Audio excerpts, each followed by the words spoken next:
So let's begin then with Trump's trip to first Saudi Arabia, then he will be going to, I think, Qatar and then the UAE, and avoid Israel or snubbing Israel, as some may want to say. And I'm interested to see if the Saudis will commit to the 1 trillion investment Trump is seeking. And also, I want to see if they do agree to some kind of a nuclear deal and offering US security guarantees. So these are things I'm looking out for. What are you looking out for over the next 3 or 4 days, Moin, as Trump tours the region? Well, various things, but as you mentioned, all the available reports indicate that Trump is snubbing Israel, which is quite different than during his first term, but that he may be going to Turkey as well at the end of his trip to convene negotiations between the Russian and Ukrainian leaders.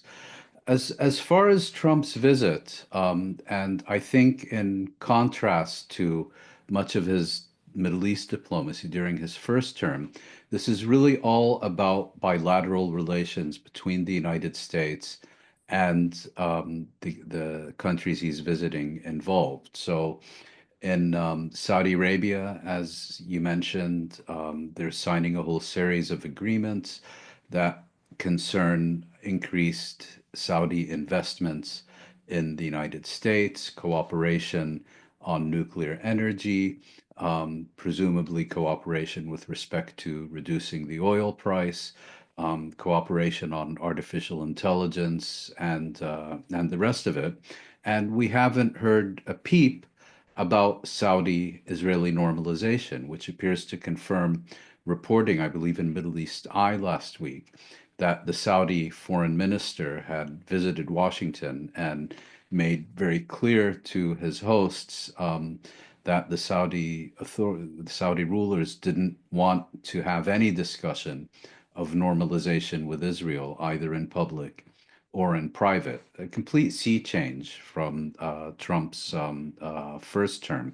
Regional issues are, however, also on the agenda, and these concern first and foremost Iran, where again, in sharp contrast to Trump's first term, Israel is still agitating for war against Iran, while the United States is now negotiating with Iran to seek to produce a new nuclear agreement.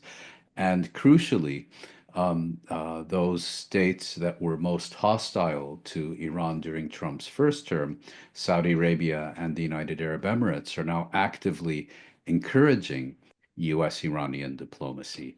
I presume that the situation in Yemen will also be on the agenda because the recent US campaign against Ansarullah, the Houthis in Yemen, threatened to derail the long-term ceasefire that had been reached between the Houthis on the one hand and the Saudis and the Emiratis on the other.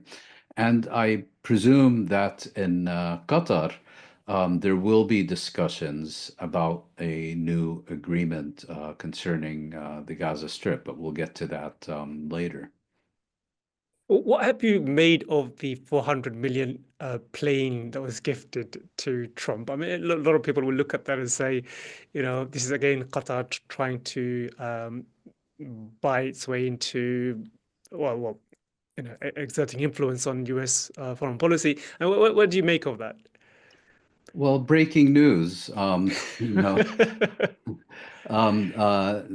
some states have been known to seek influence in other states. The sole exception, of course, is Israel, which has never, throughout its entire history, sought to gain or exert influence of any sort in any country, and particularly not in the United States. The record is there for all to see. Of course, this is about influence. Look, the issue is that in the US political system, its politicians are for sale and every few years are auctioned off to the highest bidder.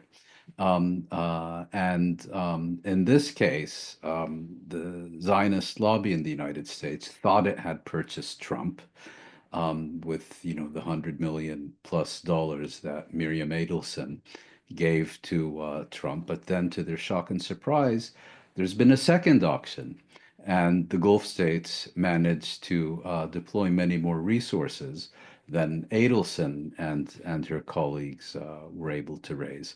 And this is very much about, again, bilateral relations, of seeking to strengthen the relationships between these particular states and the United States. And of course, the United States is the most powerful country in the world, or at least still is. We don't know for how much longer. And every state is trying to exert influence over U.S. policy, first and foremost regarding their bilateral relations, and secondly, with respect to regional affairs in which these states have a direct stake. Now, as far as this plane is concerned, I'm hearing different things. I mean, there's one version that it's effectively a $400 million bribe because this 747 is being gifted personally to Donald Trump, who will continue to use it after he leaves office as his kind of private jet.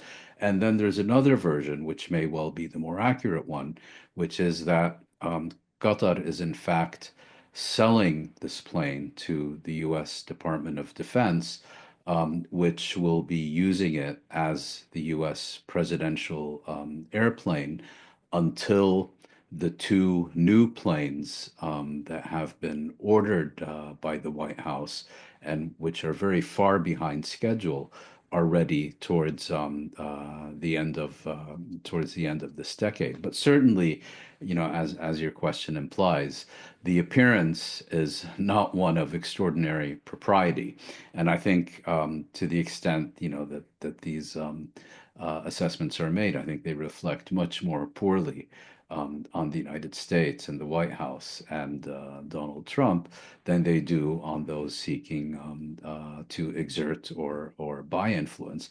But as anyone who knows anything about the United States will tell you, that's how their political system operates. Its politicians are for sale and are regularly auctioned off to the highest bidder.